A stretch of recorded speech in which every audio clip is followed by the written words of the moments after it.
Hello मित्रों મોજમાં જજો સાગર ભગુડા ખેડૂત ચેનલમાં તમારું હાર્દિક સ્વાગતમ છે। ખેડૂત મિત્રો તમે જે જોઈ રહ્યા છે એને પપૈયા કહેવામાં આવે છે અને પપૈયા આપણે સ્પેશિયલ બિયારણ એટલે કે આપણે તાઇબાન પપૈયા નથી કરવા અને આપણે દેશી વાવેતર કરવાનું છે પપૈયાનું।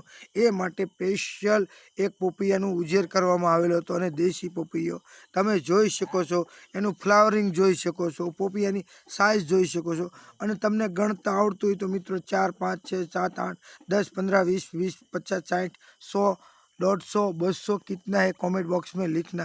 देखो पपैया पक भी चुका है, देख सकते हो आप। अच्छा पपैया है लेकिन इसको बियारण के लिए रखा है। आप देख सकते हैं वैरायटी अच्छी है, देसी है और मार्केट में अच्छी तरह से चलने वाली है। तो देखिए किसी को कोई खेडूत भाई को क्या बोलते हैं बीज जाए तो बोल देने का, सागर भगुड़ा खेडूत चैनल से कमेंट में लिख देने का, आपको पपैया का भी मिल जाएगा। लेकिन 1 लाख तो बने हो पपैया के लिए। जय जवान।